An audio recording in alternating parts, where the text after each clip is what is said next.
శ్రీ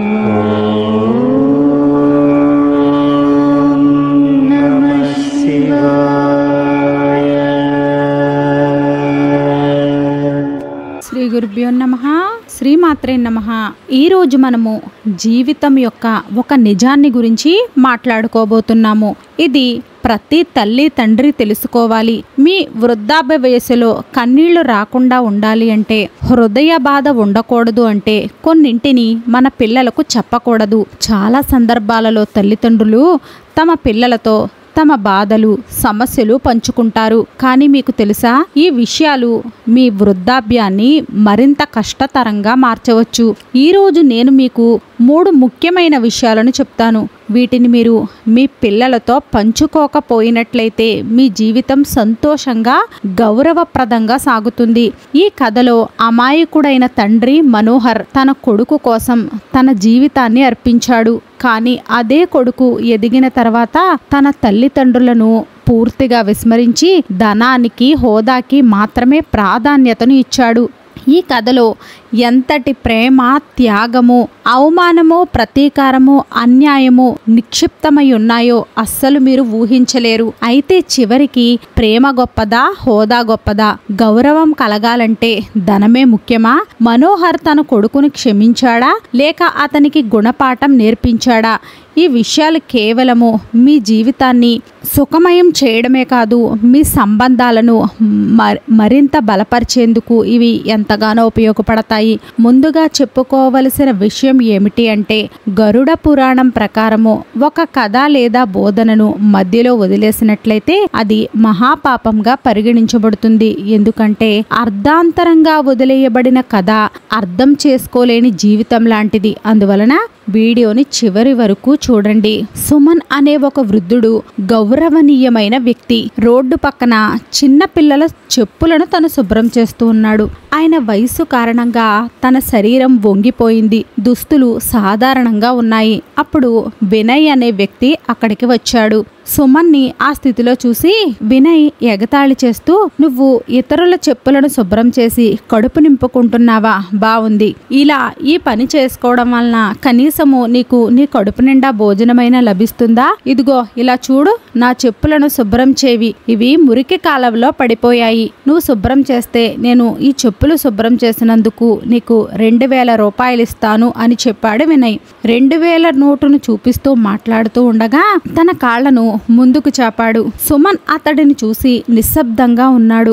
వినయ్ గట్టిగా, విన్నావా లేదా, త్వరగా శుభ్రం చెయ్యి అని అరిచాడు. అప్పుడు అకస్మాత్తుగా ఒక గట్టిగా కొట్టిన శబ్దం వినిపించింది. వినయ్ మైమరిచిపోయాడు. అతని చూసేలోపే అక్కడ పోలీస్ అధికారి నిలబడి ఉన్నాడు. బాబాతో ఇలానేనా మాట్లాడేది? నీకు ఎంత ధైర్యము అని అధికారి ఆగ్రహంగా అడిగాడు. వినయ్ భయపడి, సార్ మీరు పొరపడ్డారు, ఇతను ఒక భిక్షగాడు అని అన్నాడు. వినయ్ మాట విన్న పోలీస్ అధికారి అతనిని మరొకసారి గట్టిగా చెంపదెబ్బ కొట్టాడు. నీ భాష జాగ్రత్త, లేదంటే జైలుకు వెళ్ళవలసి వస్తుంది అని ఆ అధికారి హెచ్చరించాడు. అంతలో ఒక డాక్టర్ లోపల నుండి బయటకు వచ్చాడు. అతను పోలీస్ అధికారులతో మర్యాద పూర్వకంగా, సార్ త్వరగా రండి, మీటింగ్ మొదలవ్వబోతుంది, అందరూ మీకోసమే ఎదురు చూస్తున్నారు అన్నాడు. ఆ మాట వినగానే వినయ్ షాక్ లో పడిపోయాడు. ఈ మీటింగ్ ఏంటి, అసలు ఇదంతా ఏమిటి అని తన మనసులో అనుకున్నాడు. అప్పటికే సుమన్ పోలీస్ అధికారులతో కలిసి లోపలికి వెళ్ళిపోయాడు. మీటింగ్ అంతా అయిపోయిన తర్వాత సుమన్ తన గతాన్ని తలుచుకుని భావోద్వేగాలకు గురి అవుతున్నాడు. వర్షం పడుతూ ఉండగా తన గత జీవితంలోని కొన్ని ముఖ్యమైన సంఘటనలు మొదలు మెదిలాయి. ఒకప్పుడు తను ఒక టిన్ షాట్ కింద నిలబడి ఉన్నాడు. అది కూడా చాలా చోట్ల చినుకులు జారి పడిపోతూ ఉన్నాయి. అతని కళ్లకు చూపు పోయింది. చేతిలో కేవలము ఒక పాత సంచి, ఒక కర్ర మాత్రమే ఉన్నాయి. వర్షం ఆగేదాకా అక్కడే ఉండాలి అని భావించాడు. అప్పటికే ఒక చిన్న పిల్లవాడు సైకిల్ మీద వెళుతూ అతడిని చూశాడు. ఆ పిల్లాడు సైకిల్ ఆపి దగ్గరికి వచ్చి, బాబా మీరు ఇక్కడ ఎందుకు నిలబడి ఉన్నారు, ఇంటికి వెళ్ళాలా అని మృదువైన స్వరంతో అడిగాడు. ఆ ప్రశ్న వినగానే సుమన్ ఆశ్చర్యపోయారు. ఎన్నో రోజులుగా ఈ రోడ్డుపైనే ఉన్నాను, ఎవరూ తన గురించి పట్టించుకోలేదు. కానీ ఆ చిన్నారి మాటలు అతని మనసును కదిలించాయి. అయితే సుమన్ మెల్లిగా, నా దగ్గర ఇంటి కోసం వెళ్లే స్థలం లేదు అని చెప్పాడు. ఆ పిల్లవాడు వెంటనే, బాబా మీ బట్టలు తడిచిపోయాయి, మా ఇంటికి రండి, అమ్మ మీ బట్టలు ఆరబెడుతుంది అని చెప్పాడు. సుమన్ ఆ పిల్లవాడి అమాయకత్వాన్ని చూసి ఆ పిల్లవాడి మాటలు విని తను ఎంతో సంతోషపడ్డాడు. నాన్న, నేను అంధుడని, నాకు ఇక్కడెక్కడా కూడా ఉండడానికి స్థలం లేదు, అందువల్లనే నేను ఇక్కడే రోజు నిద్రపోతాను. కానీ ఈ రోజు వర్షము నాకున్న ఈ ఆశ్రయాన్ని కూడా పాడు చేసింది అని బాధతో చెప్పాడు. ఆ పిల్లాడు ఆ మాటలు విని నవ్వుతూ, అదేంటి బాబా, మా ఇంటికి రండి, మా ఇంటి దగ్గర కూర్చోండి అని చెప్పాడు. సుమన్ సమాధానంగా, నాన్న, ఎవరినైనా సరే ఇంటికి తీసుకువెళ్లడం మంచిది కాదు, మీ అమ్మా నాన్న కోప్పడతారు అని చెప్పాడు. అది విన్న ఆ చిన్నారి సుమన్ మాటలు వినలేదు. తను సుమన్ని చెయ్యి పట్టుకుని, బాబా మీరు రండి, ఇక్కడ తడిసిపోతే జలుబు వస్తుంది అని బలవంతంగా ఇంటికి తీసుకువెళ్ళాడు. పిల్లాడి ఇంటికి వెళ్ళగానే అతన్ని తల్లి సుజాత కోపంగా అడిగింది, వివేక్ ఎక్కడికి వెళ్ళిపోయావు, నేను ఎంతటి సేపటి నుంచి నీ కోసం వెతుకుతున్నాను. ఆ మాట వినగానే సుమన్ ఇంటి బయటే ఆగిపోయాడు. తన చిరిగిన దుస్తులను చూసి ఆ దుస్తులతో ఇంట్లోనికి ఎలా వెళ్ళాలి, నన్ను చూసి వాళ్ళు ఏమనుకుంటారు అని తనలో తానే అనుకుంటూ నిశ్శబ్దంగా అక్కడ నిలబడి ఉండిపోయాడు. అప్పటికే వర్షం మరింతగా పెరిగిపోయింది. తను వర్షం ఎక్కువ కావడంతో అక్కడికి దగ్గరలో ఉన్న ఒక చెట్టు కిందకు వెళ్ళాడు. వర్షం గట్టిగా కురుస్తూ ఉండగా తను ఒక పాత చెక్క బెంచీపై అలిసిపోయి కూర్చున్నాడు. చాలా పెద్దగా ఎదిగిపోయిన చెట్టే, కానీ ఆకుల మధ్య నుండి చినుకులు రాలుతూ అతనిపై పడుతున్నాయి. చలికి తడిచిపోవడం వలన అతని శరీరం వణికిపోతుంది.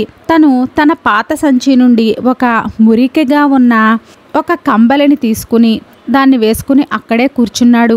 సుమన్ 2 సంవత్సరాలుగా భిక్షాటన ద్వారా తన జీవితాన్ని కొనసాగిస్తున్నాడు. సుమన్ ధరించి ఉన్న పాత బట్టలు తన జీవిత సంగతులను బహిరంగంగా వెల్లడిస్తున్నాయి. కొంతసేపటి తర్వాత వర్షం ఆగిపోయింది. చలికి బాగా తడిసిపోవడం వలన సుమన్ ఆరోగ్యం మరింతగా క్షీణించింది. ఒక పక్క చీకటి కమ్ముకొస్తుంది. చుట్టూ నీటితో నిండిపోయిన కారణంగా తనకి నిద్రపోయే స్థలం కూడా కనిపించలేదు. చలి, ఆకలి వలన చాలా నిస్సహాయంగా ఒక దుకాణం వద్దకు వెళ్ళాలి అని నడుచుకుంటూ అక్కడికి వెళ్ళి ఒక మూల తన తడిచిపోయిన కంబళిని పరుచుకుని ఆ సంచిని తల కింద పెట్టి పడుకున్నాడు. అక్కడ ఉన్న దుకాణం వద్ద టిఫిన్ అమ్మే చోట జనాలతో చాలా సందడిగా ఉంది. కొంతసేపటికి ఎవరో తనని తాకారు. సుమన్ వెంటనే ఉలిక్కిపడి ఎవరు అని ప్రశ్నించాడు. అప్పుడు ఒక పరిచయమైన స్వరం వినిపించింది. బాబాజీ, నేనే వివేక్. ఆ స్వరం విన్న వెంటనే సుమన్, బాబు నువ్వా, ఎవరో అనుకున్నాను. అక్కడికి వివేక్ తల్లి సుజాత కూడా వచ్చింది. తను చెప్తోంది, అంకుల్ మిమ్మల్ని ఎప్పటి నుండో వివేక్ వెతుకుతున్నాడు, చూడండి మిమ్మల్ని కనిపెట్టేశాడు అని చెప్పింది. చాలా కాలం తర్వాత ఎవరో ప్రేమగా మాట్లాడిన అనుభూతి సుమన్కి కలిగింది. తన కళ్ళు చెమ్మగిల్లాయి. గొంతు వణుకుతూ ఉంది. వణుకుతూ ఉన్న గొంతుతో, బాబు నేను చూడలేను, కానీ చూడకుండానే చెప్పగలను, ఈ బిడ్డ దేవుడే అని అన్నాడు. సుజాత నవ్వుతూ, అంకుల్ ఇతను దేవుడు కాదు, నా కొడుకు అని చెప్పింది. సుమన్ చిరునవ్వుతో, దేవుడే కదా, కొన్నిసార్లు శాంతంగా ఉంటాడు, కొన్నిసార్లు అల్లరి చేస్తాడు. అప్పుడు సుజాత, అంకుల్ మీకు నేను కొన్ని తినుబండారాలు తీసుకుని వచ్చి ఇస్తాను అని చెప్పి తను అక్కడే ఉన్న దుకాణానికి వెళ్ళి తినుబండారాలను తెచ్చింది. మొదటిసారి సుమన్ వాటిని తీసుకునేందుకు నిరాకరించాడు. కానీ వివేక్ అమాయకంగా, బాబాజీ మీరు నా స్నేహితులు కదా, స్నేహితులు ఎప్పుడూ కూడా నో అనరు అన్నాడు వివేక్. ఆ అమాయకత్వాన్ని తట్టుకోలేక సుమన్ చివరికి వాళ్ళు తీసుకుని వచ్చిన తినుబండారాలను తీసుకున్నాడు.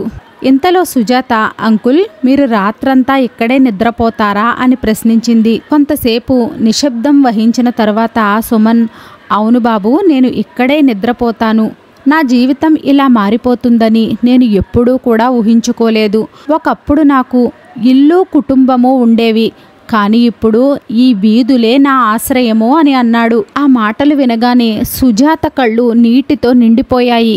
వెంటనే ఇంటికి వెళ్ళి ఒక కంబలి, పాత బట్టలు తెచ్చి అంకుల్కి ఇచ్చి, వీటిని తీసుకోండి, ఈ కంబలిని కప్పుకోండి, లేదంటే ఈ చలి వలన అనారోగ్యం పాలవుతారు అని చెప్పి వాటిని సుమన్కి ఇచ్చింది. సుమన్ చాలా సంతోషించాడు. ఆ భగవంతుడికి కృతజ్ఞతలు తెలిపాడు. ఆయన హృదయంలో ఒక చిన్న ఆశ వెలుగుతోంది. ఇంకా మంచి మనుషులు ప్రపంచంలో ఉన్నారా అని అనుకున్నాడు. రాత్రి అయ్యేసరికి వాతావరణం ఇంకా చీకటిగా మారిపోయింది. వర్షం ఆగిపోయినా చలి పెరిగిపోయింది. సుజాత గమనించింది. సుమన్ వణికిపోతున్నాడు. అంకుల్, మీకు జ్వరం బాగా ఎక్కువగా ఉంది.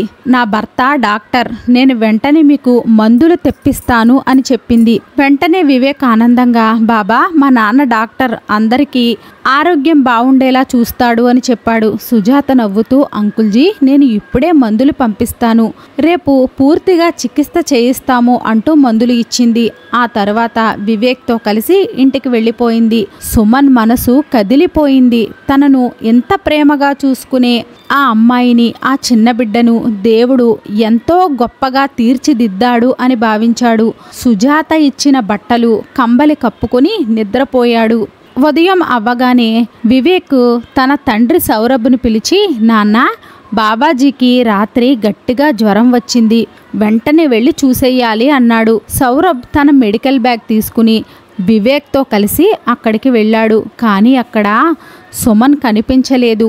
వివేక్ భయంతో చూస్తూ, బాబాజీ ఎక్కడా అని అన్నాడు. సౌరభ్ కూడా వెతికాడు. కానీ ఎక్కడా కూడా బాబాజీ కనిపించలేదు. వాళ్ళు అక్కడ ప్రదేశం అంతా కూడా వెతుకుతూ ఉండగా అకస్మాత్తుగా వివేక్ గట్టిగా అన్నాడు, నాన్న, నాకు తెలుసు బాబాజీ ఎక్కడ ఉంటారో. ఆ మాట చెప్పగానే వివేక్ అక్కడ నుండి పరిగెత్తడం ప్రారంభించాడు. సౌరభ్ అతన్ని ఆపడానికి ప్రయత్నించినా కూడా వినలేదు. చివరికి ఒక చిన్న టిన్ షాట్ దగ్గరికి వెళ్ళి చూశాడు.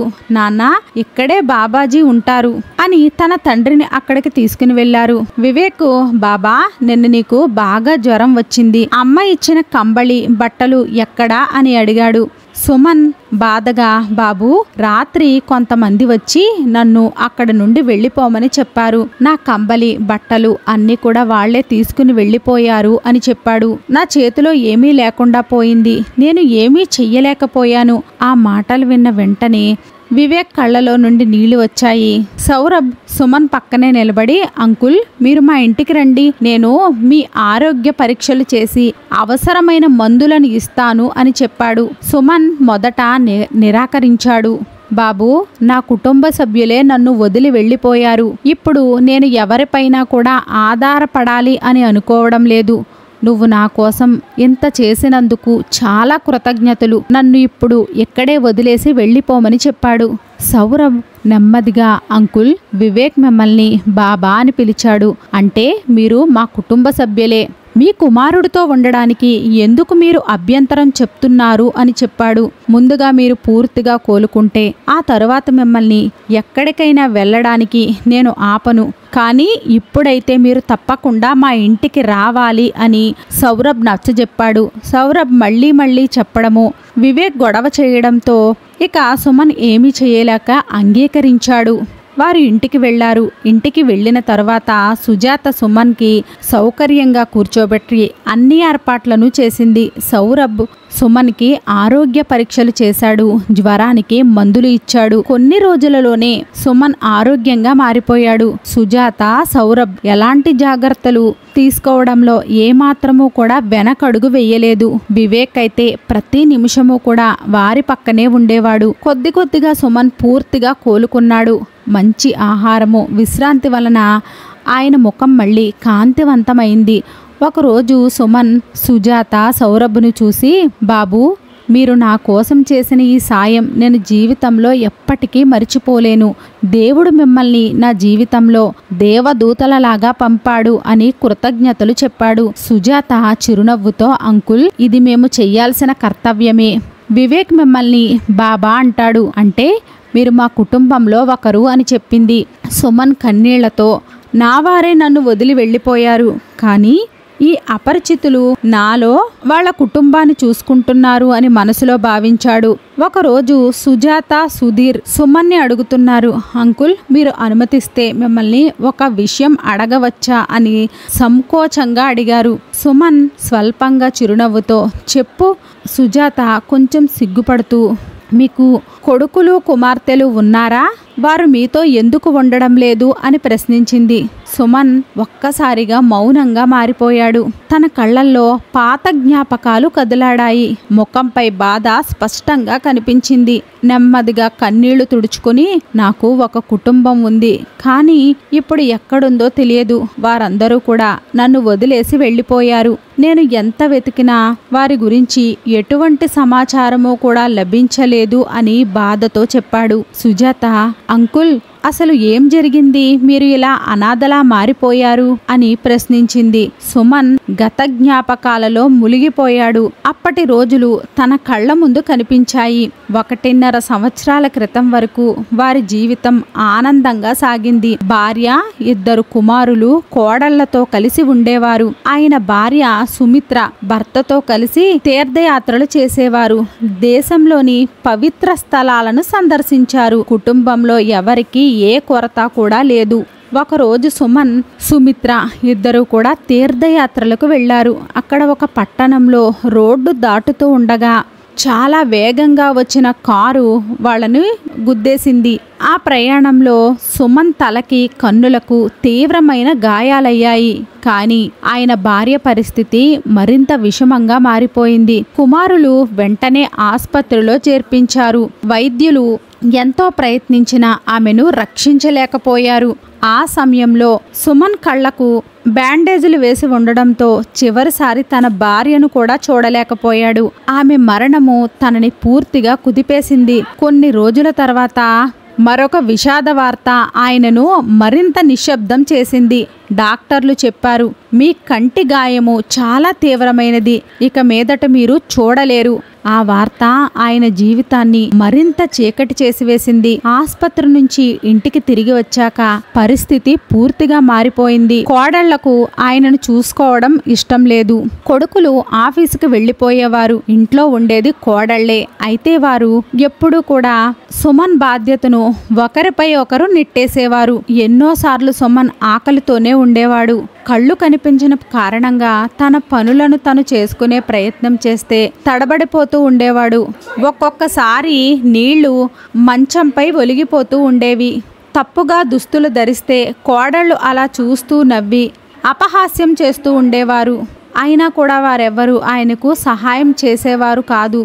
అలా ప్రతి చిన్న పనికి కూడా తనను చాలా ఇబ్బంది పెట్టేవారు. తను ప్రతి చిన్న పనికి కూడా కోడళ్లపై ఆధారపడవలసి వచ్చింది. ఒకరోజు పెద్ద కోడలు సుమేధ తన భర్త రమేష్తో ఇలా అంటోంది, రమేష్, నీ కళ్ళు లేని తండ్రిని నేను ఎంతకాలం చూసుకుంటాను? చిన్న కోడలు ఏమీ చెయ్యదు. నీ తండ్రి చిన్న చిన్న పనులకు కూడా పిలుస్తూనే ఉంటాడు. నేను రోజంతా పని చేసి అలిసిపోతున్నాను. ఇక నా వల్ల కాదు, ఏదైనా నిర్ణయం తీసుకో అని చెప్పేసరికి రమేష్ నెమ్మదిగా ఊపిరి పీల్చుకుంటూ చెప్పాడు, ఇప్పుడేం చేయగలను? ఆయనకు తీర్థయాత్రలు అవసరమా? ఇప్పుడు ఎవరు ఆయనను చూసుకుంటారు? అంతలో చిన్న కోడలు రాధ తన భర్త నిఖిల్తో మొరపెట్టుకుంటుంది, నిఖిల్, మీ నాన్నని ఎక్కడో చోట వదిలి వెళ్ళిపో, లేదంటే ఆయన పనులు చేయడానికి ఒక పని మనిషిని పెట్టు. నేను మాత్రము ఆయన చూడలేను. అక్క ఎప్పుడూ కూడా ఆయన బాధ్యతను మొత్తము కూడా నాపైనే వేసేస్తుంది. నేను ఒంటరిగా చూసుకోలేక విసిగిపోతున్నాను. మీ నాన్న కూడా ఎప్పుడూ ఏదో ఒక పనిని చెప్తూనే ఉంటాడు. నిఖిల్ జవాబు ఇచ్చాడు, రాధా, పని మనిషిని పెట్టుకుంటే ఖర్చంతా మనమే భరించాలి. అన్నయ్య ఏమీ ఇవ్వడు, మొత్తం భారం మనపైనే పడుతుంది. పని మనిషిని పెట్టుకోవడము వృధా ఖర్చు. రాధ చెప్పింది, అలా అయితే అన్నయ్య అక్కతో మాట్లాడదాము. నిఖిల్, రాధా కలిసి రమేష్, సుమేధాలతో మాట్లాడారు. రాధా అన్నది, మీ నాన్నను చూడడము చాలా కష్టమైపోతుంది. నేను ఒంటరిగా చూస్తూ ఉండలేను. మీరు కూడా ఏదైనా చెయ్యండి. రమేష్ ఊపిరి పీల్చుకుంటూ చెప్పాడు, మేము ఇప్పటికే విసిగిపోయాము. మనిషిని పెట్టుకోవడం మంచిదే గాని ఖర్చు ఎవరు భరిస్తారు? సుమేధ మధ్యలో అడ్డుకుని, మేమేమీ డబ్బులు ఇవ్వము. అంత డబ్బులు మా దగ్గర ఎక్కడివి? రాధ కూడా, మా దగ్గర కూడా డబ్బులు లేవు. అని ఇద్దరూ కాసేపు గొడవ పడిన తర్వాత కాసేపటికి ఇద్దరు కూడా పని మనిషి ఖర్చుని ఇద్దరము సరిసగం భరిద్దాము అని నిర్ణయించుకున్నారు. కొన్ని రోజుల తర్వాత వాళ్ళు ఒక పని మనిషిని పెట్టుకున్నారు. ఇక అప్పటి నుండి సుమన్ జీవితం ఇంకా కష్టంగా మారిపోయింది. సుమేధ, రాధ రోజు రోజుకి ఆయనను చిన్న చూపు చూస్తూనే ఉండేవారు. వాళ్ళు సూటిపోటి మాటలతో సుమన్ని చాలా బాధ పెట్టేవారు. ఆ మాటలు విని సుమన్ చాలా బాధపడేవాడు. కానీ ఏమీ చెయ్యలేకపోయాడు. పని మనిషి వచ్చిన తర్వాత కూడా కోడళ్ళు తనని ఇంకా ఇబ్బంది పెడుతూనే ఉన్నారు.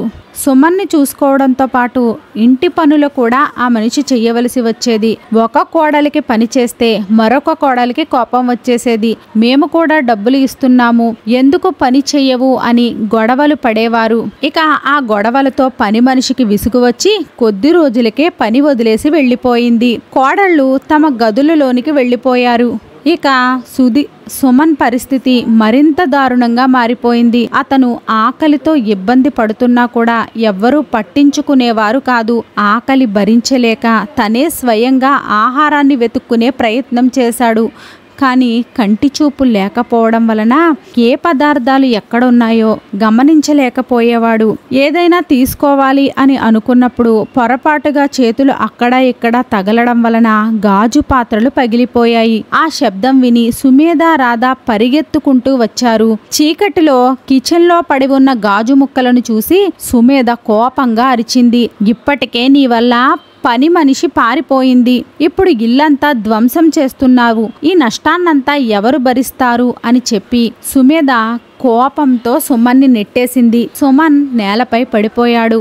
ఆయన గాజు ముక్కలపై పడిపోవడం వలన తీవ్రంగా గాయాలయ్యాయి. తనకి బాగా గాజు ముక్కలు గుచ్చుకోవడంతో తను బాధతో గట్టిగా అరిచాడు. కానీ కోడళ్ళు ఏమాత్రము కూడా పట్టించుకోలేదు. ఇంకా తనను తిడుతూనే ఉన్నారు. ఇక సుమన్ ఆరోగ్యం మరింత క్షీణించడంతో కొడుకులు ప్రభుత్వ ఆసుపత్రిలో చేర్పించారు. ఆసుపత్రిలో చేర్పించే ముందు ఆయన దగ్గర కొన్ని పత్రాలపై సంతకాలను చేయించుకున్నారు. అతనికి ఏమీ అర్థం కాలేదు. కానీ ఏమీ బాధపడకుండా సంతకాలనైతే పెట్టేశాడు. ఆసుపత్రిలో ఆయన ఆరోగ్యం క్రమంగా మెరుగైంది. కానీ ఈ సమయంలో ఒక్కరు కూడా పరామర్శించడానికి రాలేదు. డాక్టర్లు, నర్సులు కుటుంబ సభ్యుల గురించి అడిగితే ఆయన ఏమీ చెప్పలేకపోయాడు. ప్రతిరోజు కూడా భగవంతుణ్ణి ప్రార్థిస్తూ నా దగ్గరికి ఎవరైనా రావాలి అని కోరుకుంటూనే ఉన్నాడు. కానీ ఎవ్వరూ తన దగ్గరకు రాలేదు. ఆయన ప్రార్థనలు ఫలించలేదు. అయినప్పటికీ కూడా తను భగవంతుడిపై విశ్వాసాన్ని కోల్పోలేదు. ఆయన ఆరోగ్యం కుదుట పడిన తర్వాత ఆసుపత్రి నుంచి డిశ్చార్జ్ అయ్యారు. ఆ తర్వాత తమ పాత ఇంటికి వెళ్లేందుకు బయలుదేరాడు. పాత ఇంటికి చేరుకున్నాడు. అక్కడ పరిస్థితి చూసి తను షాక్ అయ్యాడు. ఇంటి తలుపులకు తాళం వేసి ఉంది. చుట్టుపక్కల వారిని అడిగినప్పుడు తెలిసింది ఆ కుటుంబం వారు అందరూ కూడా ఇల్లు అమ్మేసి ఎక్కడికో వెళ్ళిపోయారు. ఇక ఆ మాటలు విన్న తనకి ఏం చేయాలో అర్థం కాలేదు. ఏం జరిగింది అంటే ఎవరూ సమాధానం చెప్పకపోవడంతో నెమ్మదిగా అక్కడ నుంచి వెళ్ళిపోయాడు. ఇక అప్పటి నుండి ఒక గుడి దగ్గరే కూర్చుంటూ భగవంతుణ్ణి ప్రార్థించాడు. తన కుటుంబం తిరిగి రావాలి అని అడుగుతూ వాళ్ల కోసమే ఎదురు చూస్తూ సమయాన్ని గడుపుతూ ఉండేవాడు. కానీ ఎవ్వరూ కూడా తిరిగి రాలేదు. ఆ బాధతో కూడిన కథను విన్న తర్వాత సుజాత కళ్ళల్లో నీళ్లు తిరిగాయి. ఆమె, అంకుల్, మీకు ఎంతో అన్యాయం జరిగింది. మీ పిల్లలు దయలేని వారిగా మారిపోయారు. తండ్రిని పట్టించుకోకపోవడం ఎంత దారుణము. సుమన్ లోతుగా శ్వాస తీసుకున్నాడు. నేను నా పిల్లలకి మంచి సంస్కారాన్ని నేర్పించడానికే ప్రయత్నించాను. కానీ ఇప్పుడు ఈ పరిస్థితికి ఎవరిని నిందించాలో కూడా నాకు అర్థం కావడం లేదు. ఆ మాటలు చెప్తూ ఆయన కళ్ళల్లో నుండి కన్నీళ్లు వస్తూ ఉన్నాయి. పక్కనే ఉన్న వివేకు అతని కళ్ళు తుడుస్తూ అమాయకంగా అన్నాడు, బాబా, మీరు ఏడవకండి. ఇకపై మేము మీ వాళ్ళమే. మీరు ఎక్కడికి వెళ్ళవలసిన అవసరం లేదు. సుమన్ ఆ చిన్నారి ప్రేమతో నిండిన చూపుతో చూసి తన పిల్లల దగ్గర కూడా తనకి అంత ప్రేమ లభించలేదు అని అర్థం చేసుకున్నాడు. తనని అంత ప్రేమగా చూస్తున్న ఆ కుటుంబాన్ని చూసి సుమన్ చాలా సంతోషించాడు. ఒకరోజు సౌరభ్, అంకుల్, ఇక్కడికి దగ్గరలో ఒక కంటి వైద్య శిబిరం ఏర్పాటు చేయబడింది. అక్కడ మీ కళ్ళను పరీక్షించి చికిత్స ద్వారా తిరిగి చూపు రావడానికి ప్రయత్నం చేస్తారు. అక్కడికి మిమ్మల్ని తీసుకుని వెళతాను అని అడిగాడు. దానికి సుమన్ నిరాశగా, లేదు బాబు, డాక్టర్లు ముందే చెప్పేశారు నాకు చూపు తిరిగి రావడము అసాధ్యము. ఇక అటువంటి ప్రయత్నాలు చేయడంలో అర్థం లేదు. మీరు ఇప్పటికే నా గురించి చాలా డబ్బులు ఖర్చు చేశారు. నా కోసం ఇక మీరు డబ్బులు ఖర్చు చేయడం నాకు ఇష్టం లేదు అని చెప్పేసరికి సౌరభ్, ఇది ఉచిత శిబిరము, ఇక్కడ ఖర్చు ఏమీ ఉండదు, ఒక్కసారి ప్రయత్నించడంలో తప్పేముంది అని అడిగాడు. వివేక్ ఆనందంగా గంతులేస్తూ, బాబా మీరు మళ్ళీ చూడగలుగుతారు, ప్లీజ్ మనం వెళదాము అని అడిగాడు. సుమను మొదట అంగీకరించకపోయినా సుజాత సౌరభ్ ఒత్తిడి చేయడంతో చివరికి అంగీకరించాడు. మరుసటి రోజు సౌరభ్ వారిని శిబిరానికి తీసుకుని వెళ్ళాడు. అక్కడ డాక్టర్లు పరీక్షించిన తర్వాత ఒక చిన్న ఆశ ఉంది, కానీ దీనికోసము కొంతకాలం చికిత్స అవసరము అని చెప్పారు. సౌరభ్ వెంటనే అంగీకరించి చికిత్స మొదలు పెట్టమని చెప్పాడు. నెల రోజుల పాటు వైద్యం కొనసాగింది. కొంత మెరుగుదల కనిపించడంతో డాక్టర్లు చెప్పారు, చికిత్స ఇలాగే కొనసాగితే వారు చూపు తిరిగి వచ్చే అవకాశం ఉంది. ఆ మాట విని సౌరభ్, సుజాత చాలా సంతోషంగా మురిసిపోయారు. వివేక్ అయితే ఆనందంతో గంతులు వేశాడు. బాబా మీరు మళ్ళీ చూడగలుగుతారు అని ఉత్సాహంగా అన్నాడు. 6 నెలలు గడిచిపోయాయి. చివరికి ఆ క్షణం వచ్చేసింది. సుమన్ కళ్లకు కట్టిన గంతలు తొలగించాల్సిన రోజు వచ్చేసింది. ఆయన మొదటిసారిగా నేను వివేక్ని చూడాలి అని అనుకుంటున్నాను, అతనే నాకు దేవదూత అని అన్నారు. డాక్టర్లు నెమ్మదిగా కట్లు తొలగించగానే మొదట కొద్దిగా మసకగా కనిపించినా ఆ తర్వాత మొత్తం ప్రపంచమంతా స్పష్టంగా కనిపించింది. క్రమంగా వివేక్ ముఖం స్పష్టంగా కనపడసాగింది. వివేక్ ఆనందంతో, బాబా మీరు చూడగలుగుతున్నారు కదూ అంటూ అడిగాడు. సుమన్ ఆ కన్నీళ్లతో అతన్ని దగ్గరకు తీసుకుని హత్తుకున్నాడు. నాకు తిరిగి చూపు రావడానికి కారణం నువ్వే, నీవు లేకపోతే నేను ఈరోజు ఈ క్షణాన్ని చూసే అదృష్టాన్ని పొందేవాడినే కాదు అని కన్నీళ్లతో చెప్పాడు. కొన్ని రోజులు గడిచిన తర్వాత సుమన్ పూర్తిగా కోలుకున్నాడు. ఒకరోజు ఆయన సౌరభ్, సుజాతను పిలిచి, నా కళ్లకు వెలుగు తీసుకుని వచ్చింది మీరే, ఒకసారి నా పాత ఇంటికి వెళ్ళి చూడాలి, అక్కడ ఇప్పుడు ఎవరు ఉన్నారో తెలుసుకోవాలి అని అన్నారు. సౌరభ్, సుజాత వెంటనే అంగీకరించి వారిని ఆ ఇంటికి తీసుకుని వెళ్లారు. అక్కడ చూడగా అక్కడ కొత్త కుటుంబం నివసిస్తుంది. సుమన్ నిశ్శబ్దంగా వెనక్కి తిరిగి వెళ్ళిపోయాడు. వారికి అర్థమైంది ఆ ఇంటిలో తనకు ఇక ఎలాంటి సంబంధమూ లేదని. తిరిగి వచ్చాక వారి జీవితంలో సంతోషం తిరిగి ప్రవేశించింది. రోజు వివేక్తో గడుపుతూ, మాట్లాడుతూ, నవ్వుతూ కాలాన్ని గడిపారు. ఒకరోజు సుమన్ రాత్రి సమయంలో, బాబు మీరు నా వద్ద కాసేపు కూర్చోండి, మీకు నేను ఒక ముఖ్యమైన విషయాన్ని చెప్పాలి అని అన్నాడు. సౌరభ్, సుజాత అతని వద్దకు వెళ్లారు. తను తన పాత సంచిని తీసుకుని అందులో ఒక ఫోటోని బయటకు తీశాడు. అది ఆయన భార్య సుమిత్ర చిత్రపటము. ఆ చిత్రాన్ని ప్రేమగా చూస్తూ, వీళ్ళిద్దరి వల్లే నేను ఇప్పుడు మామూలు మనిషిని అయ్యాను, లేకపోతే ఈ వయసులో కళ్ళు లేకుండా నేను చాలా ఇబ్బందులు పడవలసి వచ్చేది అని అన్నేళ్లతో చెప్పాడు. ఈ రోజు నేను నా భార్య ఫోటోను కళ్ళతో చూసి ఆమెను గుర్తు చేసుకోవడం జరుగుతుంది. ఇదంతా కూడా మీ వల్లే సాధ్యమైంది. సౌరభ్, సుజాత ఆ మాటలు విని చిరునవ్వుతో, అంకుల్ ఇందులో మేమేమీ చెయ్యలేదు, ఇదంతా కూడా భగవంతుడు కృప, మేము కేవలము ఆయన చేతుల్లో బొమ్మలము అని అన్నారు. ఆ మాటలు విని సుమన్ చిరునవ్వు చిందించాడు. ఆ తర్వాత ఆయన ఫోటో వెనుక భాగాన్ని తీయడం ప్రారంభించాడు. అది చూసి సౌరభ్, సుజాత ఆశ్చర్యపోయారు. సౌరభ్ అడిగాడు, అంకుల్ మీరేం చేస్తున్నారు? సుమన్ ఆ ఫోటో వెనుక నుండి కొన్ని పత్రాలను తీసి, బాబు ఇవి ఒక భూమి పత్రాలు, నా పిల్లలకు ఈ భూమి గురించి తెలియదు, ఈ భూమిని తీర్థయాత్రలకు వెళ్లే ముందే మేము కొన్నాము, దీనికోసమే ఊరిలో ఉన్న భూమిని అమ్మేశాము, తిరిగి వచ్చిన తర్వాత మా పిల్లలకు దీనిని బహుమతిగా ఇవ్వాలి అని అనుకున్నాము, కానీ వారి ప్రవర్తన చూసి నా మనసు మారిపోయింది, ఇప్పుడు నేను ఈ భూమిని మీకు ఇవ్వాలి అని అనుకుంటున్నాను. మీరు నన్ను రోడ్డుపై నుంచి తీసుకుని వచ్చి నా కోసం ఎంత చేశారు, దానికి ఇది ప్రతిఫలం కాదు, నా ప్రేమగా భావించి దీనిని మీరు తీసుకోండి అని చెప్పాడు.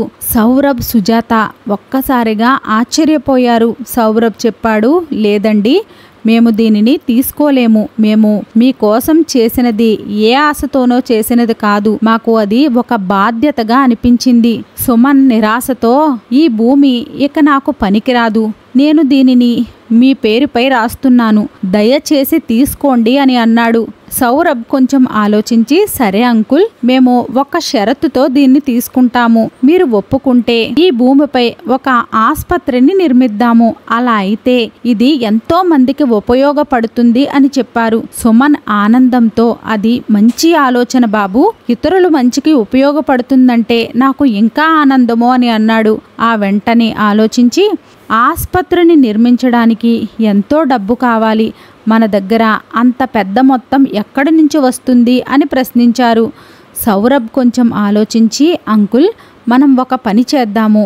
ఈ భూమిలో కొంత భాగాన్ని అమ్మేసి ఆ డబ్బుని స్టాక్ మార్కెట్లో పెట్టుబడి పెడదాము. అక్కడ నుండి వచ్చే లాభాలతో ఆస్పత్రిని నిర్మాణం చెయ్యవచ్చు అని చెప్పాడు. సుమన్కి ఈ ఆలోచన బాగా నచ్చింది.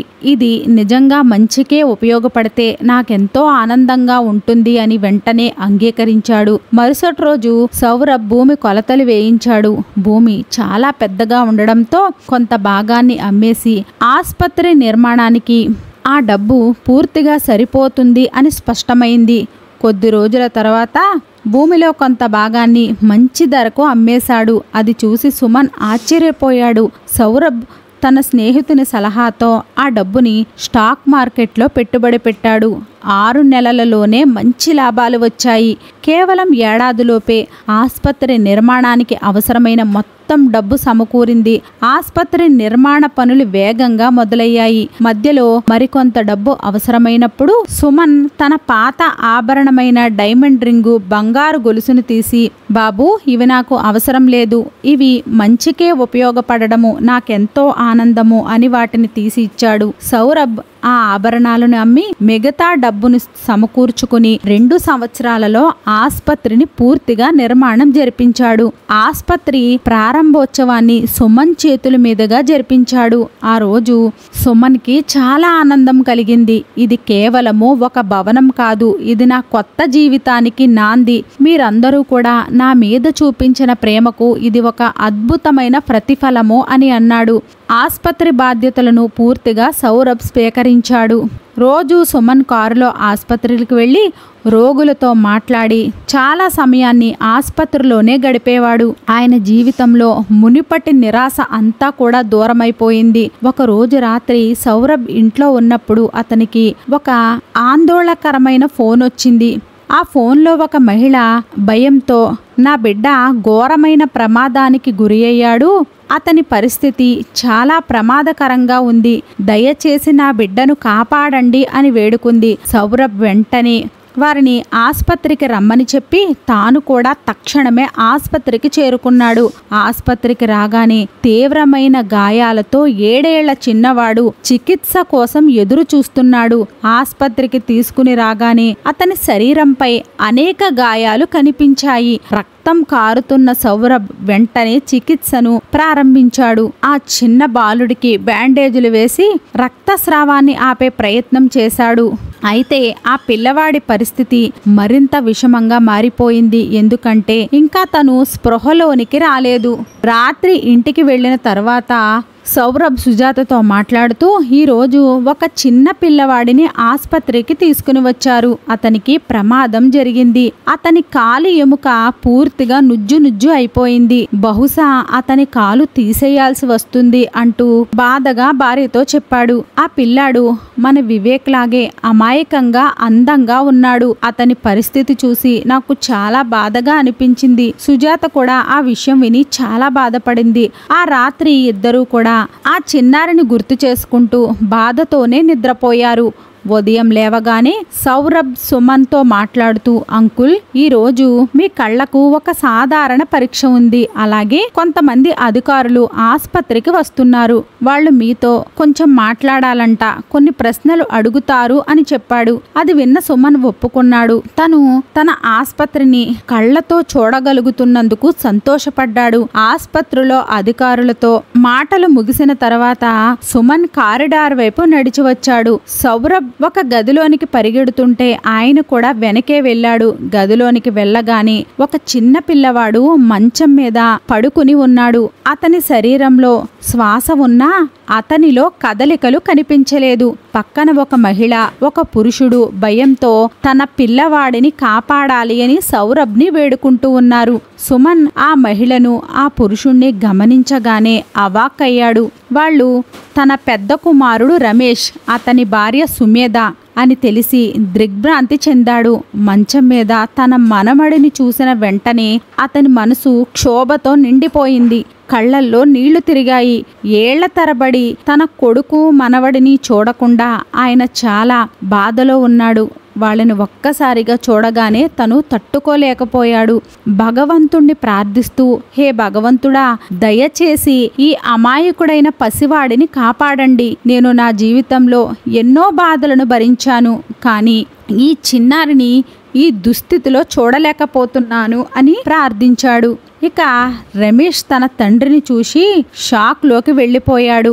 మీ కంటి చూపు ఎలా తిరిగి వచ్చింది? మీరు ఇంత పెద్ద ఆసుపత్రిలో ఏం చేస్తున్నారు అంటూ అడిగాడు. అతని గంభీరమైన స్వరము గదంతా కూడా మారుమ్రోగిపోయింది. వైద్యులు తల వంచి చిన్నారిని పరీక్షించి ఇన్ఫెక్షన్ చాలా వేగంగా వ్యాపిస్తుందని, ఈ చిన్నారి ప్రాణాలను కాపాడాలి అంటే అతని కాలు తొలగించాల్సి ఉంటుందని, లేని పక్షంలో అతని ప్రాణాలకు ముప్పు ఏర్పడుతుంది అని చెప్పారు. అది విన్న సుమేధ విలవిలమంటూ ఏడవసాగింది. ఆ దృశ్యాన్ని చూస్తున్న సుమన్ తన గతాన్ని గుర్తు తెచ్చుకున్నాడు. తనను అవమానించి దురుసుగా ప్రవర్తించిన అదే సుమేధ ఈ రోజు ఇలా ఏడుస్తూ కనిపించడం చూసి ఆశ్చర్యపోయాడు. అయితే సుమన్ని గమనించిన సుమేధ మాత్రము కోపంతో ఊగిపోయింది. ఈ ముసలివాడు ఇక్కడేం చేస్తున్నాడు? మన బిడ్డకు వీడి దిష్టి తగులుతుంది. వెంటనే ఇక్కడి నుంచి తీసుకుని వెళ్ళిపోండి అంటూ అరిచింది. సౌరభ్ ఇంకా ఆ మాటలను వినలేకపోయాడు. మెల్లగా వెనక్కి తిరిగి, మేడం, సంయమనం పాటించండి. అసలు మీకు తెలుసా ఈ ఆసుపత్రి ఎవరిదో? బయట బోర్డు చూడండి. ఇది సుమన్జీ హాస్పిటల్. ఈ ఆసుపత్రికి యజమాని ఈయనే అని స్పష్టంగా చెప్పాడు. వెంటనే సుమేధ నిశ్శబ్దంగా మారిపోయింది. ఒక్కసారిగా షాక్ అయిపోయింది. ఈ ముసలివాడు ఇంత పెద్ద ఆసుపత్రిని ఎలా కట్టించాడు? అతనికి ఇల్లు కూడా లేదు. మరి ఈ స్థాయికి ఎలా చేరాడు అని ఆశ్చర్యంతో తలదించుకుంది. రమేష్ కూడా తన తండ్రి ముందు తలదించుకున్నాడు. తన తండ్రిని ఇంటి నుండి పంపించేసిన తరువాత ఆయన ఈ స్థాయికి ఎలా ఎదిగాడో అర్థం కాక వెనకంజ వేశారు. సౌరభ్ తక్షణమే నర్సుని పిలిచి కొన్ని మందులు, ఇంజెక్షన్లను తెప్పించమని ఆదేశించాడు. అయితే ఆ సమయంలో ఒక అత్యవసరమైన ఫోన్ రావడంతో, అంకుల్జీ, మీరు దయచేసి కారులో ఇంటికి వెళ్ళిపోండి, నేను కొద్దిసేపటి తర్వాత వస్తాను అని చెప్పి బయటకు వెళ్ళిపోయాడు. సౌరభ్ వెళ్ళిపోగానే రమేష్ తండ్రిని అడిగాడు, మీ కంటి చూపు ఎలా తిరిగి వచ్చింది? అంతేకాకుండా ఇంత పెద్ద ఆసుపత్రిని మీరు ఎలా కట్టించారు? అదే సమయంలో సుమేధ మాత్రము తన నీచమైన ప్రవర్తనను, నీచమైన మాటలను మార్చుకోలేదు. ఎవరి జేబులు ఖాళీ చేసి ఈ ఆసుపత్రిని కట్టించావు? ఏదైనా లాటరీ తగిలిందా అంటూ వ్యంగ్యంగా అడిగింది. సుమన్ ఒక్కసారిగా కోపంగా మారి ఆమె వైపు నిశ్చింతగా చూస్తూ, నిజంగా ఇదే తెలుసుకోవాలని ఉందా? సుమన్ నిశ్శబ్దంగా ఉండాలి అని అనుకోలేదు. మీరు నన్ను కాదనుకున్నారు, ఇంటిని అమ్మేసుకుని పారిపోయారు, నన్ను మోసం చేసి సంతకాలు పెట్టించుకున్నారు అంటూ రగిలిపోయాడు. నేను తిరిగి వచ్చినప్పుడు పొరుగువారు చెప్పిన మాటలు విన్నాను. మీరందరూ కూడా నన్ను మోసం చేశారు అని మాట్లాడడంతో రమేష్ కళ్ళు అవమానంతో నిండిపోయాడు. సుమేధ కూడా ఏమీ మాట్లాడలేకపోయింది. అదే సమయంలో నర్సు వచ్చి బాబుకి ఇంజెక్షన్ పెట్టాలి అని చెప్పింది.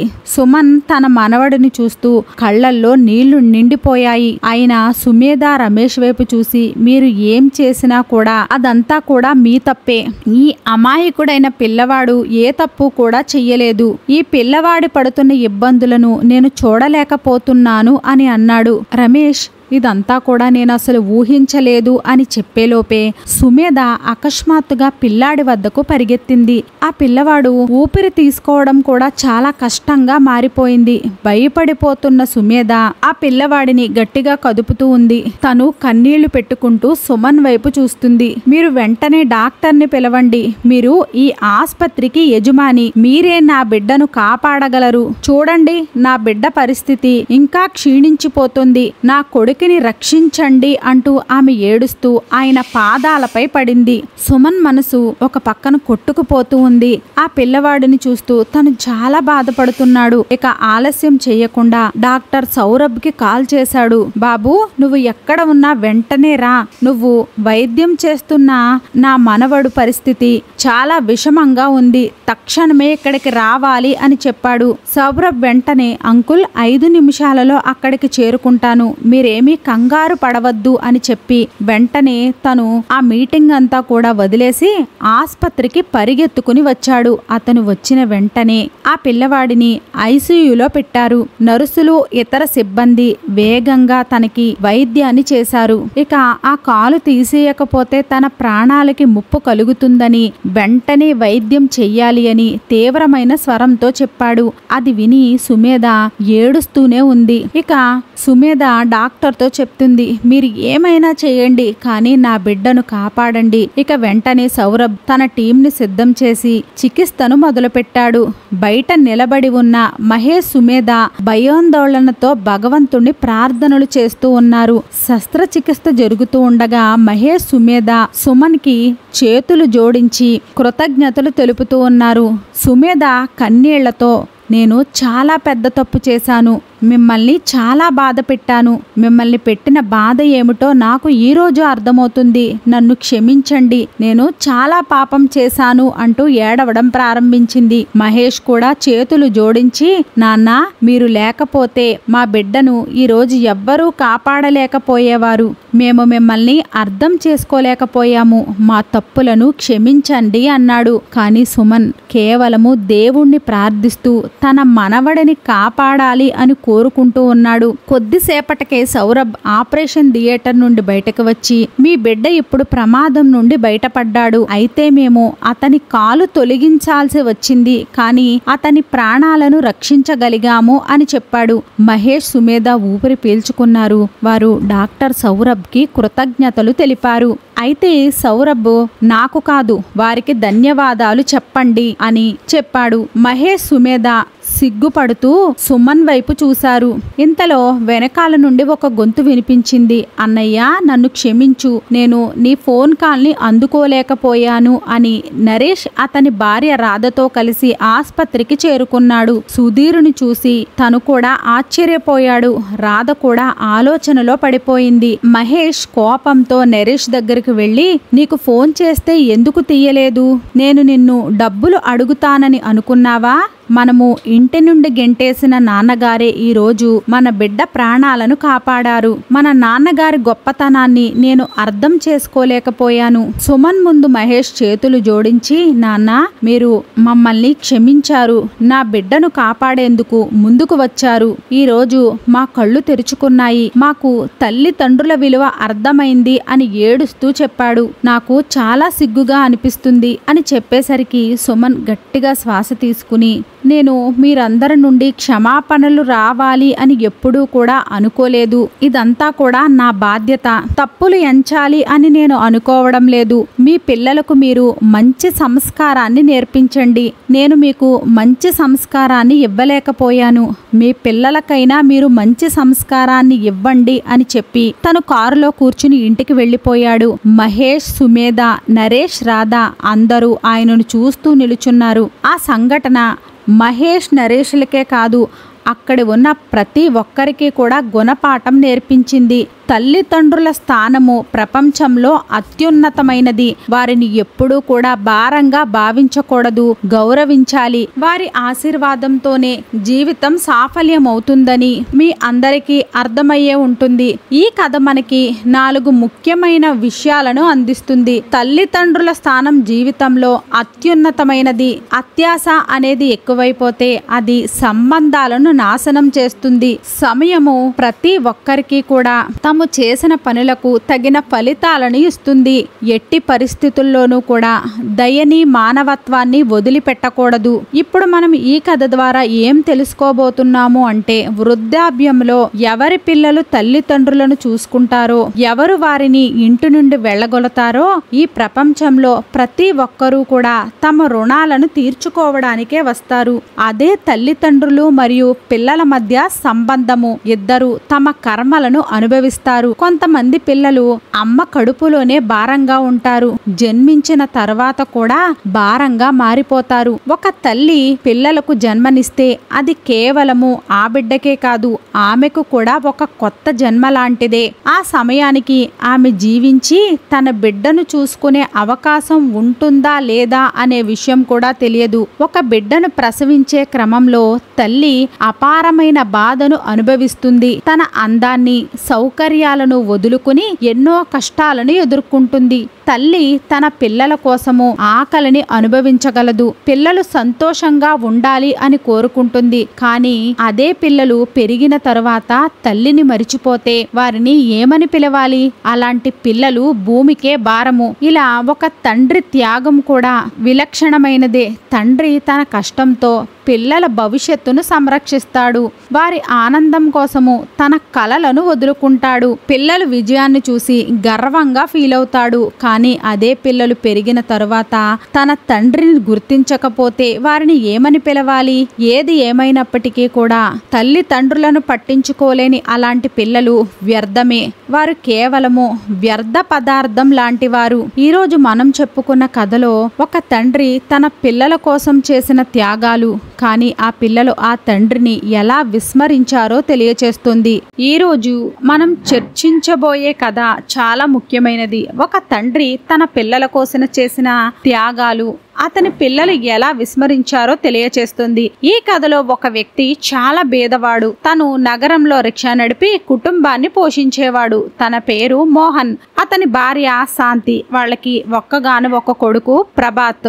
మోహన్ తన కొడుకుని బాగా చదివించాలి అని రోజంతా కూడా కష్టపడి ఆ డబ్బంతా కూడా కొడుకుని చదివించడానికే ఉపయోగించేవాడు. తన కొడుకు తనలాగా పేదరికంలో ఉండకూడదని ప్రతి తల్లి తండ్రిలాగే మోహన్ శాంతి ఆలోచించేవారు. వారి కొడుకు వారి త్యాగాలను గుర్తించి వాళ్ళకి గర్వకారణంగా మారాలి అని మోహన్ రోజంతా కూడా కష్టపడి రిక్షా నడిపి డబ్బులను సంపాదించి తన కొడుకు చదువు కోసమే ఖర్చు పెట్టేవాడు. శాంతి కూడా తన కొడుకుని స్కూలుకి పంపించడానికి తనకి ముందుగా కడుపు నిండా భోజనాన్ని పెట్టేది. సరిగ్గా భోంచెయ్యకపోతే తన కొడుకు చదవలేడని వీళ్ళు తినకుండా ఉన్నప్పటికీ కూడా కొడుకుకి మాత్రము కడుపు నిండా భోజనాన్ని పెట్టేవారు. కుమారుడు తిన్న తర్వాత మిగిలిన ఆహారాన్ని వీళ్ళు తినేవారు. చాలా కష్టాలను ఎదుర్కొంటూ తమ కుమారుడిని చదివిస్తూ ఉన్నారు. ప్రభాత్ చదువులో చాలా తెలివైన వాడు. స్కూల్లో ఉపాధ్యాయులందరూ కూడా తనని చాలా మెచ్చుకుంటూ ఉండేవారు. అది చూసి శాంతి, మనోహర్లు ఆనందంతో ఉరకలు వేసేవారు. తమ కొడుకు ఏదో ఒక రోజు గొప్ప స్థాయికి చేరుకుంటాడు అని వాళ్ళు చాలా సంతోషపడేవారు. ఆ రిక్షా నడపగా వచ్చే ఆదాయము చదువుకు సరిపోయేది కాదు. అందువలన మోహన్ చాలా మంది వ్యాపారస్తుల దగ్గర అప్పులు తీసుకుని ఆ డబ్బులతో ఫీజులను చెల్లించేవాడు. క్రమంగా ప్రభాత్ ఇంటర్ చదువు పూర్తి చేసుకుని జిల్లాలోనే 2వ స్థానాన్ని సాధించాడు. అది చూసి మోహన్, శాంతి చాలా ఆనందంగా ఉన్నారు. ఇకపై తమ కొడుకుని నగరంలో పెద్ద కాలేజీలో చదివించాలి అని నిర్ణయించుకున్నారు. ఆ కాలేజీలో ఎక్కువగా ధనికుల పిల్లలే చదువుకునేవారు. ఫీజులు కూడా చాలా ఎక్కువ. అయినా కూడా మోహన్ చాలా పట్టుదలతో కొడుకుని అక్కడే చదివించాలి అని అనుకున్నాడు. మోహన్ మరింత కష్టపడి ఇంకా ఎక్కువగా పని చేయడం మొదలుపెట్టాడు. కొడుకుకి ఎక్కడా కూడా ఎటువంటి లోటు కూడా లేకుండా చూసుకోవాలని అప్పులను తీసుకుని కొడుకు అవసరాలను తీర్చేవాడు. కానీ ఆ ధనికుల కాలేజీలో పేద విద్యార్థులను నీచంగా చూసేవారు. కొంతమంది పేద విద్యార్థులను ఎప్పుడూ కూడా ఏడిపిస్తూ ఉండేవారు. ఒకసారి మోహన్ తన స్నేహితుడు అటువైపుగా వెళుతూ ఉండగా ఒక కుర్రవాడిని మిగిలిన ధనిక పిల్లలు ఏడిపించడం చూశాడు. అది చూసి తట్టుకోలేక వాళ్ళు ఎందుకు అలా ప్రవర్తిస్తున్నారు అని ప్రభాస్ అడిగేసరికి స్నేహితుడు చెప్తున్నాడు, పేద విద్యార్థులను ఇలానే చెయ్యాలి, పేద విద్యార్థులు అందరూ వచ్చి ఇక్కడే కూర్చుంటున్నారు అని హేళనగా మాట్లాడాడు. పేద గొప్ప తేడా ఏముంది, చదువుకోవడానికి పేద గొప్ప అని తేడా చూడకూడదు అని చెప్పేసరికి ఆ స్నేహితుడు అంటున్నాడు, నువ్వు పేదవాడివా ఇలా మాట్లాడుతున్నావు అని అడిగేసరికి తనని కూడా ఎక్కడ ఏడిపిస్తారో అని భయంతో తను పేదవాడిని కాదు, నా తండ్రి నగరంలోనే పెద్ద బట్టల వ్యాపారి అని అబద్ధం చెప్పాడు. అప్పుడు స్నేహితులు, అయితే వదిలే, ఈ విషయం గురించి మనము అంత పట్టించుకోవలసిన అవసరం లేదు అని అనుకుని వాళ్ళిద్దరూ కూడా అక్కడ నుండి వెళ్ళిపోయారు. ఇక అప్పటి నుండి ప్రభాత్కి తన తల్లిదండ్రుల మీద మెల్లిమెల్లిగా ఆసక్తి తగ్గిపోవడం ప్రారంభమైంది. భగవంతుడు నాకు ఎందుకు పేద కుటుంబాన్ని ఇచ్చాడు అని అనుకునేవాడు. తన దగ్గర ఉన్న చిన్న ఫోన్ కాలేజీలో స్నేహితులు చూస్తే తన్ని పేదవాడిగా అనుకుంటారని ఆ ఫోన్ని ఎవ్వరికీ చూపించకుండా దాచి ఉంచేవాడు. చాలాసార్లు తన తండ్రి ఫోన్ చేసినా కూడా ఆ ఫోన్లకు కూడా లిఫ్ట్ చేసేవాడు కాదు.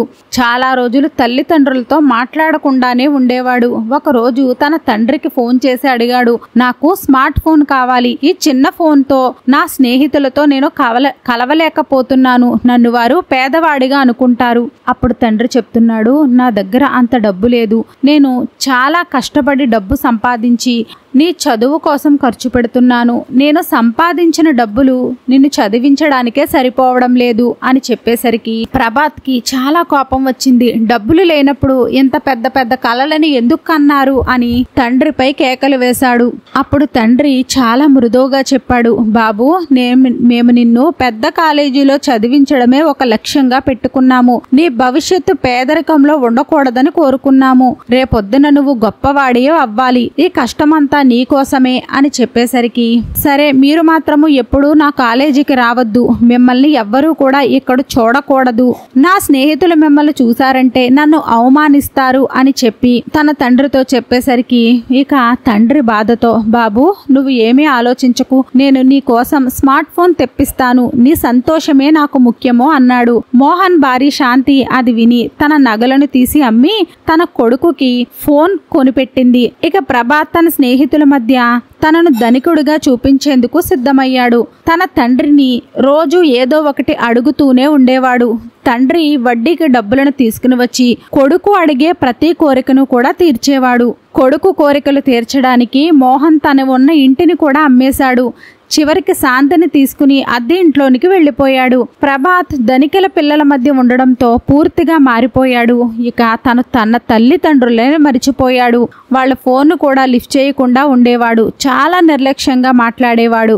ఒకరోజు తన తండ్రితో, నాన్న, నా చదువు త్వరలోనే పూర్తయిపోతుంది, మళ్ళీ ఫోన్ చేసి నన్ను విసిగించకండి, త్వరలోనే నేను ఇంటికి వస్తాను అని చెప్పాడు.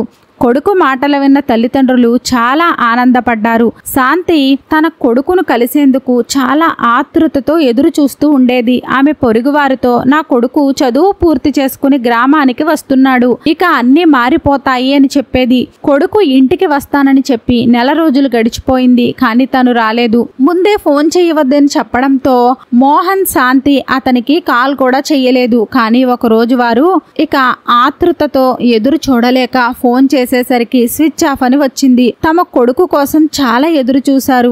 చివరికి భగవంతుడిపై భారం వేసి వారు వేచి చూడడం ప్రారంభించారు. ఎట్టకేలకు ఊహించిన నిరీక్షణ తర్వాత తమ కొడుకుని వెతకడానికి అతను చదివిన నగరానికి వెళ్లారు. అక్కడ తెలుసుకుని చూడగా ప్రభాత్కి అప్పటికే ఉద్యోగం వచ్చిందని తెలిసింది. ఆ విషయం విని వారిలో కొంత ఆశ కలిగింది. కానీ వాస్తవం అక్కడ వేరేలా ఉంది. ప్రభాత్ చివరిసారి తన తండ్రితో మాట్లాడినప్పుడు అతనికి ఉద్యోగం దొరికింది. తన కాలేజీలో ఉన్న సుహాని అనే ధనిక వ్యాపారి కూతురు ప్రభాత్ పై అభిమానంతో ఆమె తండ్రి సహాయంతో అతనికి ఉద్యోగం ఇప్పించింది.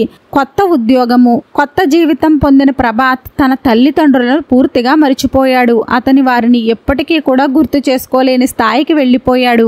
తన తల్లిదండ్రుల పేదరికాన్ని ద్వేషించేవాడు. తన మనసులో ఏ మాత్రము కూడా బాధ లేకుండా వాళ్లకు పూర్తిగా దూరంగా ఉండాలి అని అనుకున్నాడు. మోహన్, శాంతి తమ కొడుకును ద్వేషిస్తున్నాడు అని తెలుసుకున్నప్పుడు వారి హృదయాలు ముక్కలైపోయాయి. వారు కలల కన్న భవిష్యత్తు ముక్కలైపోయింది. కొడుకు వారిని వదిలేసిన చేసిన తల్లిదండ్రుల ప్రేమ మాత్రము శాశ్వతము. వారు తన కొడుకును ఒక్కసారైనా చూడాలి అనే కోరికతో ఉండేవారు. భగవంతుణ్ణి ప్రార్థిస్తూ మనము కూడా ఇక్కడే ఉందాము అని నిర్ణయించుకున్నారు. మోహన్ రిక్షా నడిపి కొంత డబ్బును సంపాదించి అప్పు తీర్చాలి అని అనుకున్నాడు. అప్పటికే తన ఇల్లు కొడుకు కోసం అమ్మేశాడు. కనీసము ఒక చిన్న అద్దె ఇంట్లో ఉంటూ ఆ అద్దెను కష్టడం కూడా వారికి చాలా కష్టంగా మారిపోయింది. మోహన్ రోజంతా కష్టపడి సంపాదించి డబ్బులను తీసుకుని వచ్చి అప్పులను చెల్లించేవాడు. శాంతి కొడుకును గుర్తు చేసుకుంటూ తినకుండానే ఉండేది. అతనిని జీవితంలో ఒక్కసారైనా చూడాలి అనే ఆలోచన మాత్రమే ఆమెను బ్రతికిస్తుంది. మోహన్ చాలాసార్లు కొడుకుకి ఫోన్ చేయడానికి ప్రయత్నించాడు. ఒక్కసారి కూడా అతను ఫోన్ తీయలేదు. ఒకరోజు శాంతి తీవ్రమైన అనారోగ్యంతో మంచాన పడిపోయింది. తన కొడుకు జ్ఞాపకాలతో ఆమె తన ప్రాణాలను వదిలేసింది. భార్యను కోల్పోయిన మనోహర్ పూర్తిగా ఒంటరివాడయ్యాడు. ఇక తన జీవితంలో ఏ ఆశలు లేకుండా ఒకే ఒక లక్ష్యంతో బతికాడు. అప్పులు తీర్చాలి. రోజంతా కూడా ఆ వృద్ధాప్యంలో రిక్షా నడుపుతూ కష్టపడి డబ్బులను సంపాదించి అప్పులను తీర్చేవాడు. ఆయనను చూస్తూ ఈ వయసులో ఇంకా ఇంత కష్టం ఎలా చేస్తున్నావు? ఈ వయసులో అందరూ విశ్రాంతి తీసుకుంటారు అని షావుకార్లు ఆశ్చర్యపోయేవారు. మోహన్ వినయంగా, నా జీవితంలో ఉన్న ఆశలన్నీ కూడా కనుమరుగైపోయాయి. కానీ మీ అప్పు తీర్చడము నా ధర్మంగా నేను భావిస్తున్నాను. మరణానికి ముందు నా బాధ్యతను నేను పూర్తి చేసుకోవాలి అని చెప్పేవాడు. అది విని షావుకార్లు చెలించిపోయేవారు. మోహన్, నీలాంటి నిజాయితీ గల వ్యక్తులు ఇప్పుడు చాలా అరుదుగా కనిపిస్తారు. నీ స్థితి చూసి మాకు చాలా బాధ కలుగుతుంది. నీ కష్టాన్ని గమనించి నీ మొత్తం అప్పుని మాఫీ చేస్తున్నాము అని చెప్పారు. ఇంకా నీకు మంచి ఆదాయం వచ్చే స్థిరమైన ఉద్యోగం కలిగే అవకాశం ఉంది. మాకు తెలిసిన ఒక గొప్ప వ్యాపారి దగ్గర డ్రైవర్ ఉద్యోగం ఉంది అని చెప్పారు. నువ్వు ఒప్పుకుంటే నీకు ఆ ఉద్యోగం ఇప్పిస్తాము అని చెప్పారు ఆ షావుకారు. నువ్వు ఒప్పుకుంటే వాళ్లకు నీ గురించి ఫోన్ చేసి చెప్తాము అని అన్నారు. అక్కడ నీకు తినేందుకు ఉండేందుకు ఎలాంటి సమస్య కూడా ఉండదు. పైగా నీకు మంచి డబ్బులు కూడా వస్తాయి. ఆ మాటలు విన్న మోహన్ లోపల ఆలోచించాడు. ఇది తనకు సరి అయిన పని అవుతుంది అని అనుకున్నాడు. ఆ విధంగా తను మిగిలిన అప్పును కూడా తీర్చేయొచ్చని, తన జీవితాన్ని సార్థకం చేసుకోవచ్చు అని అనుకున్నాడు. మోహన్ ఆ పనికి అంగీకరించాడు. షావుకారు అతన్ని నగరంలో ఉన్న పేరు పొందిన వ్యాపారవేత్త యశ్వర్ధన్ దగ్గరకు పంపాడు. మనోహర్ యశ్వర్ధన్ ఇంట్లోనే ఉండసాగాడు. కొద్ది కాలంలోనే అతడు యశ్వర్ధన్ కుటుంబంతో సన్నిహితంగా మారాడు. యశ్వర్ధన్ కూడా మోహన్ ని ఎంతో గౌరవంగా చూసేవాడు. అతన్ని కుటుంబ సభ్యుడిగా భావించేవారు. యశ్వర్ధన్ కి ఒక చిన్న కూతురు ఉంది. ఆమె మోహన్ పై ఎంతో ప్రేమను చూపించేది. అతన్ని కాకా అని పిలిచేది. ఎప్పుడూ తన దగ్గరే ఉండేది. తరచుగా కాకా నన్ను అక్కడికి తీసుకెళ్లి వెళ్ళండి, లేదా కాకా ఇది చేసి పెట్టండి అని అడిగేది. మోహన్ కూడా ఆమెను తన కూతురులాగే ప్రేమించేవాడు. ఒకరోజు మోహన్ యశ్వర్ధన్ ఆఫీస్కు తీసుకుని వెళ్ళాడు. అప్పుడు ఆయన ఇలా అన్నాడు, మోహన్, నాకెప్పుడూ కూడా ఎక్కువగా పనులు ఉండడం వల్ల సమయం దొరకదు. కానీ ఈ రోజు నేను నీ కుటుంబం గురించి అడగాలి అని అనుకుంటున్నాను. మోహన్ గట్టిగా శ్వాస తీసుకుని అన్నాడు, మా యజమాని నాకు ఒక కుమారుడు ఉన్నాడు. కానీ ఇప్పుడు అతను ఎక్కడ ఉన్నాడో తెలియదు. బహుశా అతడు బతికే ఉంటాడు. బహుశా కాదు, తను బ్రతికే ఉన్నాడు. అది విని యశ్వర్ధన్, నీకో కొడుకు ఉన్నాడా అని అడిగాడు. ఆ మాట వినగానే మోహన్ కళ్ళలో నీళ్లు తిరిగాయి. అప్పుడు యశ్వర్ధన్ మోహన్ ని ఓదారుస్తూ అన్నాడు, మోహన్, నీవు నీ బాధ్యతను నెరవేర్చాడు. కానీ నీ కుమారుడు దురదృష్టవంతుడు. అతడు నిన్ను వదిలేసి వెళ్ళిపోయాడు. ఎవరైతే తమ తల్లిదండ్రులను వదిలి వెళ్ళిపోతారో వారు ఎప్పటికీ కూడా సుఖంగా ఉండలేరు. అటువంటి పిల్లలు జీవితాంతము కూడా పశ్చాత్తాపడుతూనే ఉంటారు. తల్లిదండ్రులు ధనికులైనా పేదవారైనా వారి రుణాన్ని పిల్లలు తీర్చలేరు. యశ్వర్ధన్ మళ్ళీ అన్నాడు, మోహన్, నీవు ఒంటరిగా ఉన్నట్లుగా ఎప్పుడూ అనుకోవద్దు. నా కూతురు సుహాని నిన్ను తన తండ్రిలాగే ప్రేమిస్తుంది. రేపు ఆమె నిశ్చితార్థము. ఆ వేడుకలలో నీవు కాకా పాత్రను పోషించాలి. ఆ తర్వాత ఆమె తన అత్తవారింటికి వెళ్ళిపోతుంది. ఇప్పుడు తను నీ పైన చాలా నమ్మకాన్ని పెట్టుకుంది. నీ పైన చాలా ప్రేమను చూపిస్తుంది అని చెప్పేసరికి మోహన్ అంటున్నాడు, మీరేమీ ఆందోళన చెందవద్దు. ఆ నిశ్చితార్థం ఘనంగా జరిగేందుకు నా వంతు సహాయాన్ని నేను చేస్తాను. ఆమె ఎప్పుడూ కూడా సంతోషంగా ఉండాలి అని చెప్పాడు. మరుసటి రోజు నిశ్చితార్థం జరిగింది. ఉదయం నుంచి మోహన్ ఉత్సాహంగా ఉన్నాడు. ఏమీ తినకుండా విశ్రాంతి తీసుకోకుండా పనిలో నిమగ్నమై ఉన్నాడు. ఎంతటి అలసట ఉన్నా కూడా తను పని చేస్తూనే ఉన్నాడు. కొంచెం సేపు కూడా విశ్రాంతి తీసుకోలేదు. ఆ సమయంలోనే సుహాని నిమ్మరసం తీసుకుని వచ్చి అన్నది, కాకా మీరు ఈ నిమ్మరసాన్ని తాగండి, ఇప్పటికే చాలా అలసిపోయారు, ఇక పెళ్లిలో మీరు ఏమైపోతారో, మీరు ఉదయం నుంచి ఎండలో నిలబడే పని చేయిస్తున్నారు, ఒక్క క్షణం కూడా విశ్రాంతి తీసుకోలేదు. మోహన్ చిరునవ్వు చిందిస్తూ అన్నాడు, బిడ్డా నువ్వేం బాధపడవలసిన అవసరం లేదు, ఈ పనులన్నీ చేయడము నా అదృష్టము, నా ఎముకలు ఇంకా బలంగానే ఉన్నాయి, నీ కోసం నేను ఇంకా ఎక్కువ పని చెయ్యగలను. కొద్దిసేపటిలో యశ్వర్ధన్ కూతురు సుహాని నిశ్చితార్థం జరగబోతూ ఉంది. యువకుడు కారు వారి ఇంటి ముందుకు వచ్చి ఆగింది. అతను కారులో నుండి బయటకు వచ్చాడు. అతనిని చూసిన మోహన్ షాక్ కి గురయ్యాడు. ఎందుకంటే అతనే తన కొడుకు ప్రభాత్. మోహన్ కళ్ళలో నుండి నీళ్లు వస్తూ ఉన్నాయి. సంవత్సరాల నుండి తన కొడుకుని చూడాలి అని చాలా ఆసక్తిగా ఎదురు చూస్తూ ఉన్నాడు. ఇక తన కొడుకుని అలా చూడగానే అతని మనసు ఉప్పొంగిపోయింది. తన కుమారుడి గట్టిగా హత్తుకోవాలి అనిపించి ముందుకు వెళ్ళాడు. యశ్వర్ధన్ తన పనిలో తను నిమగ్నమై ఉన్నాడు. ప్రభాత్ వేదిక పైకి వెళ్ళాడు. సుహాని తన స్నేహితులతో అక్కడికి వచ్చింది. మోహన్ నీళ్ల గ్లాసు పట్టుకుని పక్కనే నిలబడి ఉన్నాడు. తన కొడుకుని చూడగానే అతని చేతులు వణికిపోతూ ఉన్నాయి. ఎప్పుడూ ఊహించని విధంగా తన కుమారుడిని ఇలాంటి పరిస్థితుల్లో చూసి తను భావోద్వేగాలను ఆపుకోలేక వేదికపైకి వెళ్లి తన కుమారుడిని గట్టిగా పట్టుకుని ఏడ్చేశాడు. అతను అలా చేస్తూ ఉండగా అక్కడ ఉన్న వారందరూ కూడా ఆ విషయాన్ని చూసి ఆశ్చర్యపోయారు. ప్రభాత్ ఆశ్చర్యంతో చూశాడు. ఈ వృద్ధుడు తనని గట్టిగా పట్టుకోవడం చూసి కోపంతో అతన్ని వెనక్కి తోసేశాడు. అతడు చాలా కోపంగా ఉన్నాడు. ఈ వృద్ధుడు ఎవడు?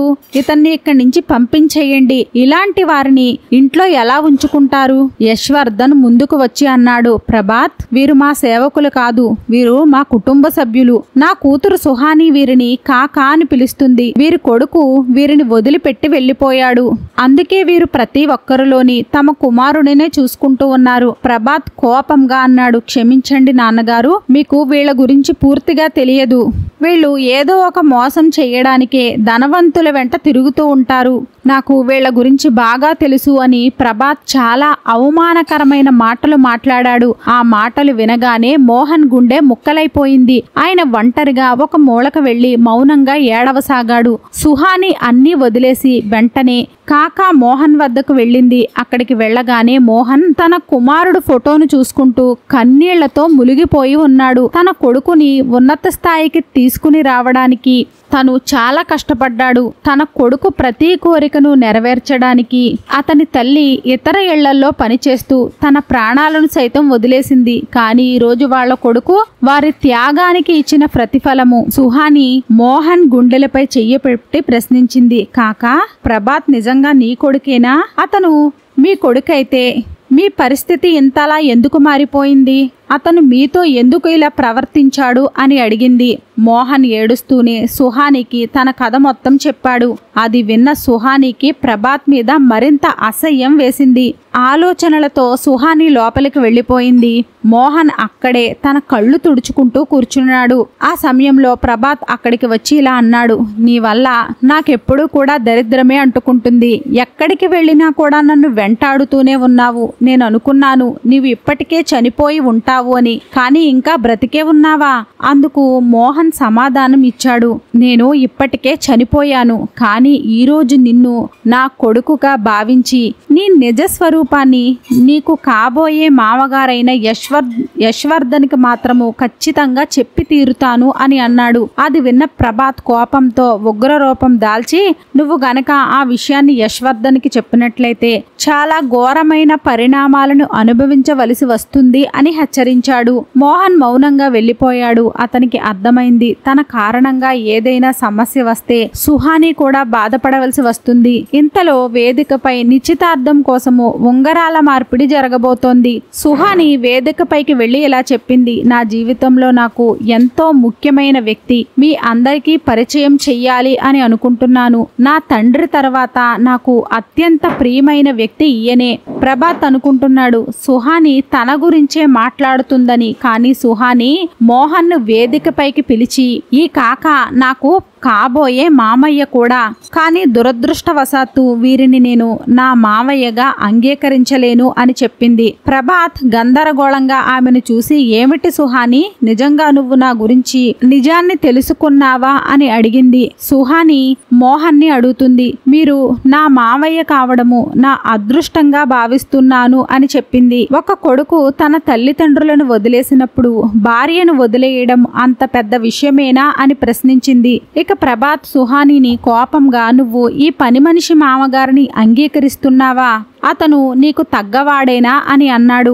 సుహాని వెంటనే ప్రభాత్ దవడపై గట్టిగా కొట్టి, కాకా గురించి ఇంకొకసారి పని మనిషి అనే పదాన్ని ఉపయోగించావంటే నువ్వు తీవ్రమైన పరిణామాలను ఎదుర్కోవలసి వస్తుంది. వీరు నా తండ్రితో సమానము. నీవు నీ తల్లిదండ్రులను మరిచిపోయావు, కానీ నేను నా సంస్కారాన్ని మరిచిపోలేదు. నేను ఈ వేడుకలో ఒక విషయాన్ని ప్రకటిస్తున్నాను. నాకు నిన్ను పెళ్లి చేసుకునే ఉద్దేశమే లేదు.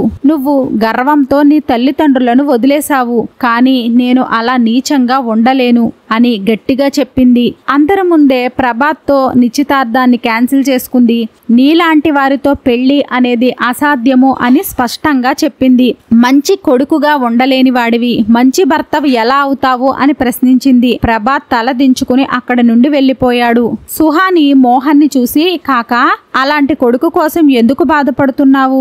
అతను మిమ్మల్ని బ్రతికుండగానే చంపేశాడు. మీరు మీ కొడుకును కోల్పోయారు, కానీ నేను తండ్రిని పొందాను. ఇక మీదట మీ కూతురుగా మీకు సేవ చేస్తాను అని చెప్పింది. మోహన్ కళ్ళీళ్లను ఆపుకోలేక సుహానిని గట్టిగా హత్తుకుని ఆనందంతో నవ్వాడు. ఆ రోజు నుండి మోహన్ సుహాని కుటుంబంలో ఒక భాగమయ్యాడు. కాలంతో పాటే గతంలోని విషయాలన్నీ కూడా మర్చిపోయి కొత్త జీవితాన్ని స్వీకరించాడు. ఇక ప్రభాత్ తన తల్లిదండ్రులను వదిలేసిన కారణంగానే ఉద్యోగము, ప్రేమ అన్నీ కోల్పోయి ఒంటరివాడిగా మిగిలిపోయాడు. అతనిని చూసి ప్రతి ఒక్కరూ కూడా అసహ్యించుకునేవారు.